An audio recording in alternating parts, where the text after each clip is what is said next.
Thank you, Monsignor. Thank you for your leadership and for this extraordinary gathering. I want to thank Jeffrey Sachs, who I think has a voice that penetrates internationally as a powerful guide to the kind of changes we have to make. I want to thank him for his friendship. We've spoken many times. I've often turned to him for guidance in the work we're doing in New York, and thank you for always being so available to us in the work that we are doing. I know a lot of people around the world feel the same, that you extend yourself to us as we do this work, so thank you, Jeffrey. My colleagues here, my good friend Mayor Marino, I appreciate when you are acting to improve the eternal city, it has a special meaning for all of us. And you're showing in this complicated place, complicated because of history and complicated because of current dynamics, that change can happen. Ecological change can happen. Government can be made better. Corruption can be fought. And I want to thank you for your leadership and your bravery in that fight. And let's...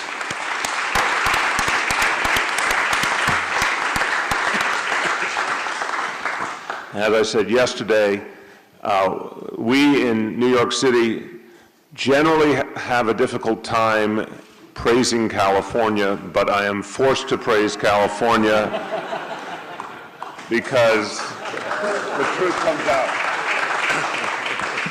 I'm forced to do it. Our coastal rivalry must be put aside for the good of the earth. And but Governor Brown has been a literal inspiration to a lot of us because he has been unafraid. And there's a beautiful, simple scriptural passage that says, "Be not afraid." I think if we're going to confront these issues, overcoming the fear that exists in all of our societies, the fear of change, the fear of losing some of the convenience and consumerism that has overtaken us, and the encyclical speaks so powerfully to that cultural and human phenomenon. We're going to have to stare down the fear, and certainly the political fears that pervade so much of the work we public servants do. I alluded to that a little bit yesterday. Governor Brown has struck a fearless stance in continuing to raise the bar on what we have to do to address climate change. And Governor, I notice each time you do that, the Republic still stands, the state of California still functions, and it's a reminder to people that we're obligated. I'm noting also Jeff's point about how bold we're going to have to be in breaking our reliance on fossil fuels. And I'll reference our own work in New York City in just a moment, but think about it. What Jeff said was a pretty radical thought. I love that phrase. What was the word you used about leaving the resources in the ground? Stranding. Stranding the fossil fuel resources. To many people on this earth, that would be unimaginable. It would be unimaginable because we've spent our whole lives coveting those resources. It would be unimaginable by any traditional notion of economic development. But what we confronted in New York City, I think everyone in this room is confronting in different ways, is what is our very concept of development if our traditional model of development is slowly killing us? And the encyclical, again, speaks so powerfully on trying to upend the logic. And I say this to so many great leaders assembled here. I know I may be preaching to the converted a bit, but I'm saying it because each of us is traveling this path and trying our best to interpret the challenges. It is an interesting and difficult thing to have spent a lifetime believing we needed fossil fuels, believing we needed more and we needed cheaper, to realize at this point that that's a trap and that we have to reset the entire equation in favor of renewable energy, in favor of conservation, in favor of governing differently and demanding a different reality from businesses and consumers. That takes a lot of courage and a lot of creativity. And so in New York City, we borrow liberally from examples elsewhere. We borrow from the Pope's ideas, we borrow from the work that Jeff has done, the work our colleagues have done, and again, California has been particularly influential in our thinking because it points out just how necessary it is to set the high goals. And I would remind you, and this is what pervaded our thinking about the One NYC plan, given the depths of the crisis, we simply won't get where we need to go by setting incrementalist goals, whether just or unjust for each of us as leaders. And I'm saying this, my goal today is to be collegial and sympathetic, and I'm not working from a formal statement as much as talking leader to leader. This moment we find ourselves in will not be politically convenient, it will not be comfortable, it will often be daunting. But the beauty of the high goals, the beauty of the strong, forceful goals, is that we declare ourselves to our people, and then we actually will find there'll be tremendous energy toward meeting the goals. The problem in incrementalism is it doesn't fit the reality materially. But the other problem in incrementalism is it actually represses action. We said in our One New York plan that we had to change the very concept of urban planning. Previously, my predecessor, Michael Bloomberg, had done a great thing. He created a plan, a much more comprehensive plan for New York City than ever had existed before. It's called Plan NYC. And it focused on population growth, the fact that New York City is well on its way to 9 million people as a population just within our city limits, even before you talk about our metropolitan area. Focused on economic growth and diversification, it focused on resiliency and sustainability, all noble, all important, and a lot of great specifics that sparked action. But the problem with the plan was it didn't have enough of an equality frame to it. And we recognize the growing inequality crisis gripping our city and gripping our nation. So we updated the plan and thought about how you put metrics into the equation that are bold and demand equality and fairness economically at the same time as demanding sustainability. One of the things I said when we announced this plan a few months ago is it's a very simple human equation. Think about the fact that we all as leaders strive for environmental sustainability and we strive for economic inclusion, but think about how incomplete society would be with just one rather than the other. A wonderfully environmentally sustainable city or nation in which inequality was rampant and there was no actual economic inclusion would be considered a failure. Equally, the most prosperous, the most economically prosperous city or nation that was slowly degrading environmentally would also be considered a failure. We now have to raise both bars simultaneously, and thank God they intersect. There are tremendous positive economic opportunities in truly reworking our environmental sensibility. What employment will be created around renewable energy, around restoration of our wetlands and recycling and so many other, retrofitting, so many other areas of economic endeavor that are specifically related to sustainability. There's a great potential we've only begun to tap to marry together environmental sustainability and economic sustainability. And obviously we have no choice but to go down the road and find what's possible. So in our plan, we borrowed from California and said 80 by 50. And that process, and I think so many cities and other groups in this room have gone through the process, and I know a number of you have reached that goal or other powerful goals. What we found in the process was there were many artificial roadblocks that we had to account for and overcome.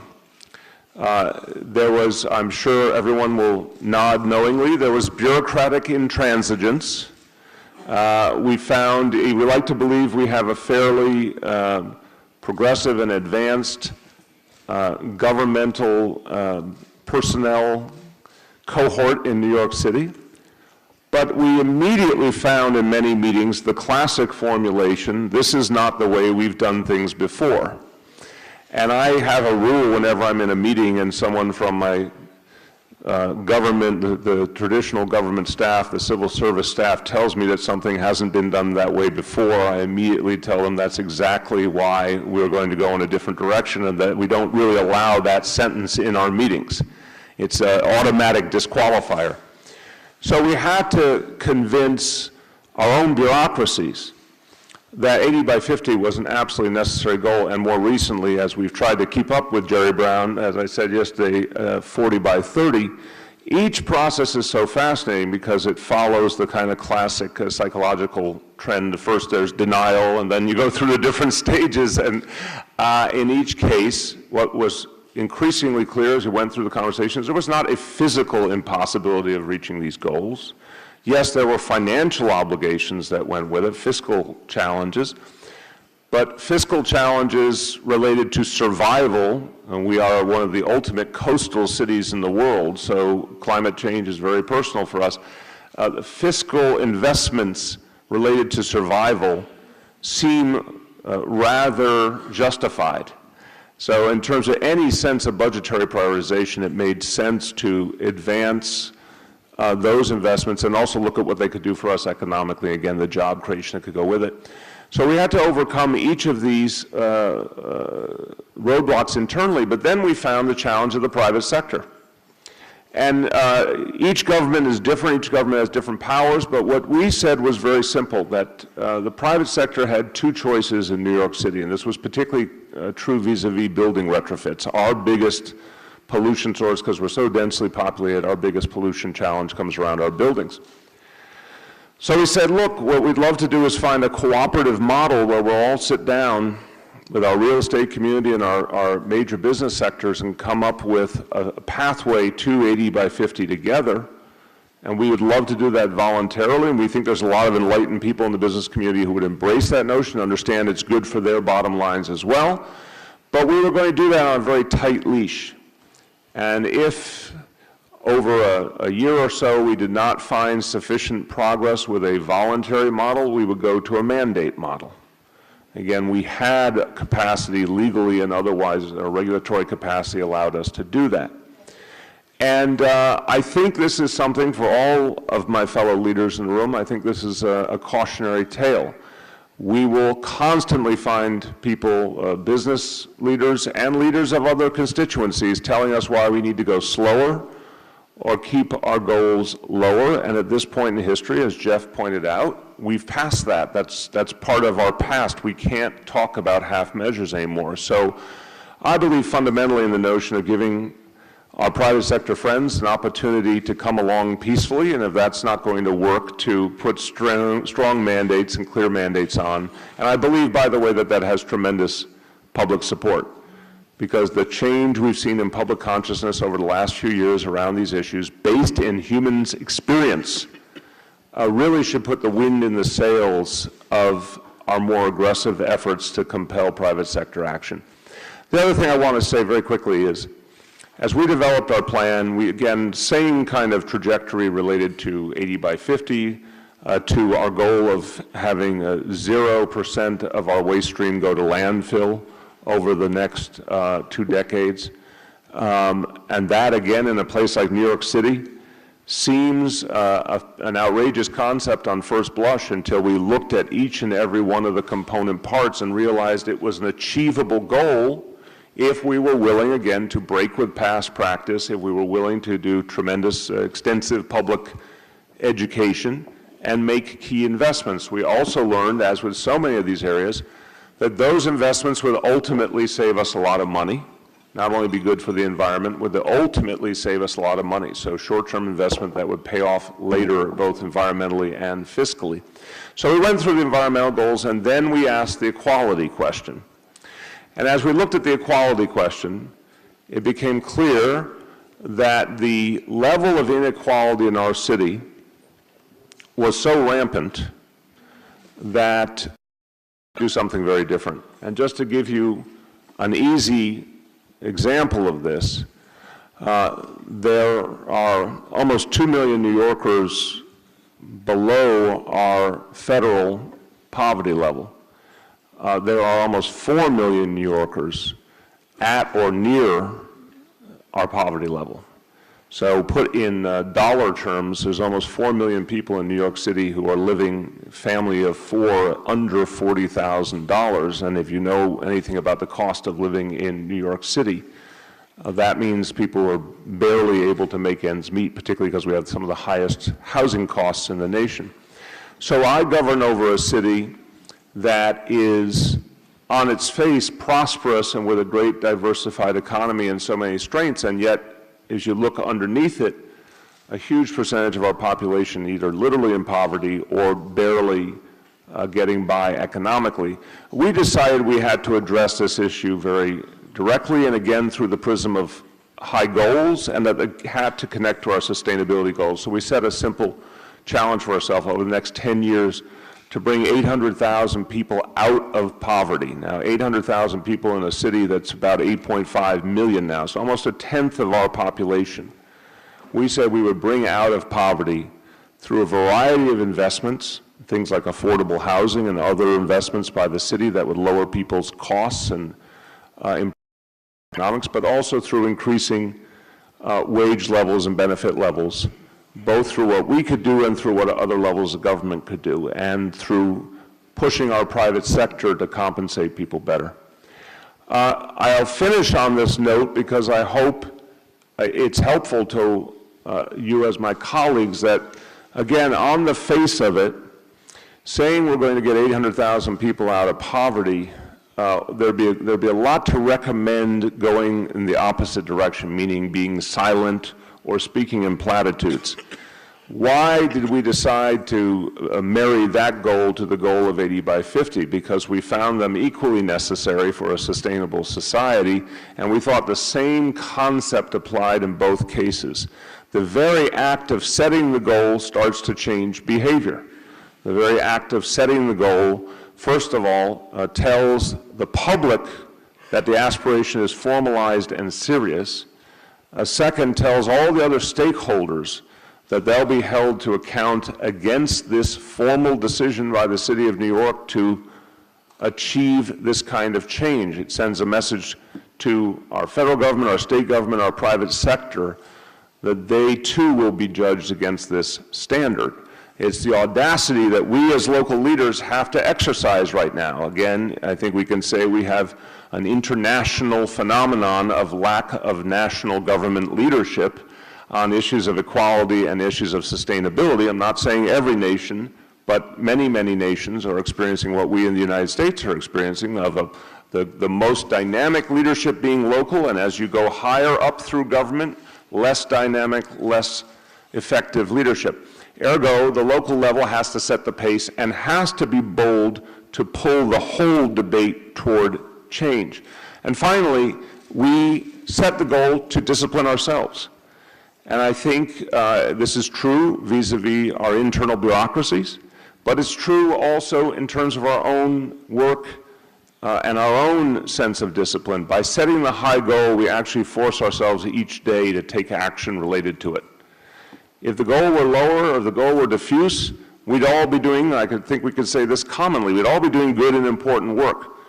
Setting the higher goal forces our hand in a much deeper and, I hope, more noble way. I borrow liberally from Franklin Roosevelt and the New Deal era in the United States when I say this, because that, I think, was the high watermark in our nation for audacious goals that shockingly came true.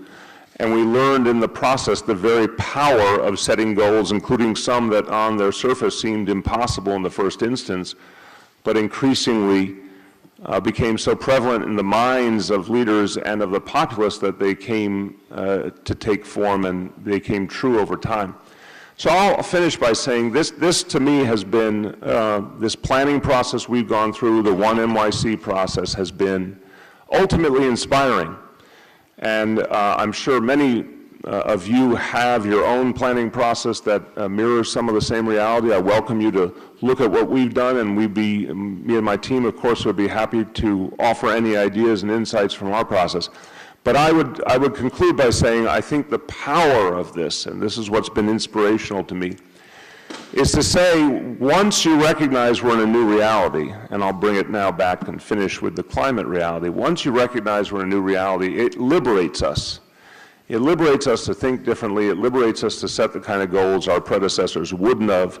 And I actually think the public is yearning. The public is yearning for that kind of honesty and boldness. I think they're yearning for us to marry our analysis with what's happening to our Earth with equally strong and bold goals. And I think to the extent we do, we will find a surprising level of support from our people urging us on and helping us to get to those goals. Thank you.